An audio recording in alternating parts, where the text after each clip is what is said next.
নমস্কার বন্ধুরা, আশা করি আপনারা সকলেই ভালো আছেন। আমিও ভালো আছি। আপনাদের সবাইকে স্বাগত আমার চ্যানেলে। আজকের ভিডিও করার একটাই কারণ, আপনাদেরকে জানিয়ে দেওয়া যে এসআইআর ফর্ম ফিল আপ করার পর আপনারা বিএলওকে জমা দিচ্ছেন এবং একটা কপি নিজেদের কাছে রেখে দিচ্ছেন। এটা আমি আগেই বলে দিয়েছি। এটা করার পরেও কিন্তু আপনারা গ্যারান্টি দিয়ে বলতে পারবেন না যে আপনাদের নাম ভোটার লিস্টে উঠে যাবে। তার কারণ এরপরও রয়েছে কয়েকটা ধাপ, তবে গিয়ে ভোটার লিস্টে নাম ওঠে। এরপরেও সরকার জানিয়ে দিয়েছে যে এসআইআরের হিয়ারিংয়ের ডাক পড়বে। তো কাদের কাদের হিয়ারিংয়ের ডাক পড়বে, কেন ডাকা হবে, কোন কোন নথি লাগবে, এই সমস্ত কিছু আজকের ভিডিওতে আমি ক্লিয়ার করে দেব। এবং খসড়া ভোটার তালিকা কবে প্রকাশ হবে সেটাও আজকে জানিয়ে দেব। তাই ভিডিওটা খুব গুরুত্বপূর্ণ হতে চলেছে। ভিডিওটা স্কিপ না করে একদম শেষ অবধি দেখতে থাকুন।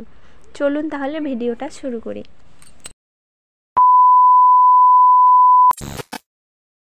বাংলা জুড়ে শুরু হয়ে গিয়েছে এসআইআর পর্ব।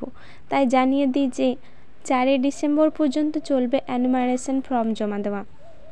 7 ডিসেম্বর বেরোবে ফাইনাল লিস্ট। সেখানে আপনাদের নাম থাকতেও পারে, আবার নাও থাকতে পারে। এবার আপনাদেরকে জানাই যে কাদের কাদের নাম থাকবে না। 2002-এর তালিকায় যাদের নিজেদের নাম নেই ও পরিবারের কারোর নাম নেই, তাদের হিয়ারিংয়ে ডেকে পাঠাবে কমিশন। সেখানে বৈধ ডকুমেন্ট হিসেবে আধার কার্ড ছাড়া বাকি 11টি নথির মধ্যে একটি নথি দেখাতে পারলেই এসআইআরের ফাইনাল লিস্টে নাম উঠে যাবে ওই ব্যক্তির।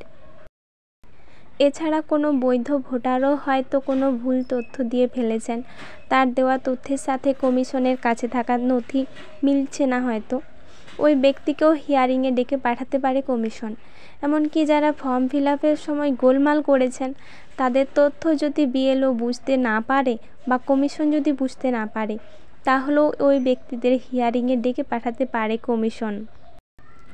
অর্থাৎ যেখানেই কোনো ভোটারকে নিয়ে কমিশনের সন্দেহ হবে, সেইখানেই কিন্তু কমিশন সেই ভোটারকে ডেকে পাঠাতে পারে হিয়ারিংয়ের জন্য।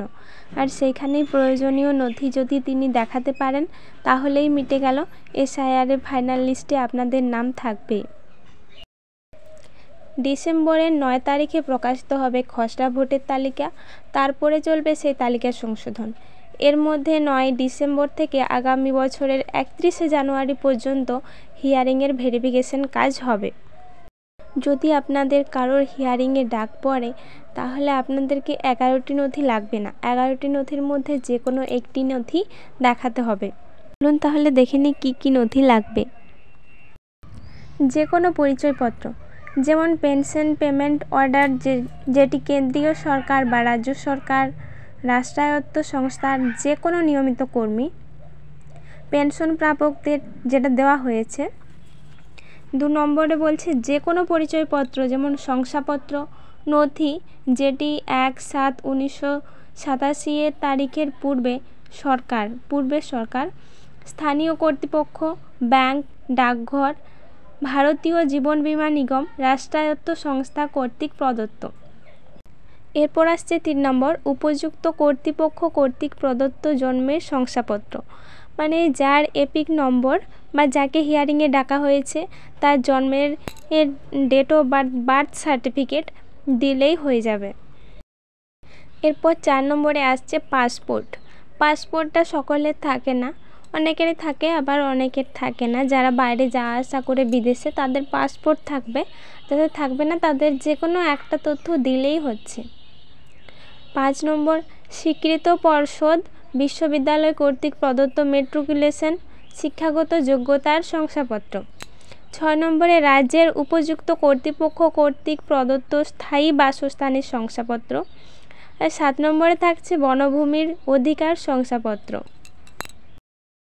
এরপর 8 নম্বরে থাকছে উপযুক্ত কর্তৃপক্ষ কর্তৃক অন্যান্য অনগ্রসর সম্প্রদায়, যেমন তপশিলি উপজাতি বা অন্যান্য অনগ্রসর জাতির শংসাপত্র, অর্থাৎ কাস্ট সার্টিফিকেট।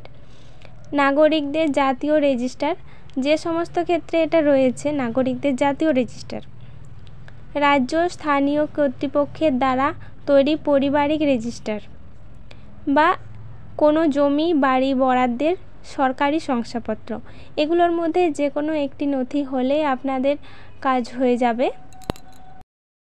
ভিডিওটি যদি আপনাদের উপকারে আসে তাহলে অবশ্যই একটি লাইক করবেন এবং এরকম ভিডিও আরও দেখতে হলে চ্যানেলটি সাবস্ক্রাইব করবেন, অন্যদের সাথে শেয়ার করবেন।